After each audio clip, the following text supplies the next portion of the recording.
Ладно.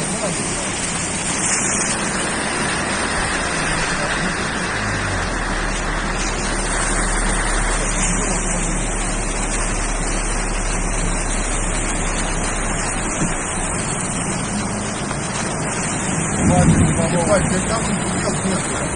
Меня сложно. Все, у нас же спортивный не нажимается. Я вот снял, я телефона можно подключить.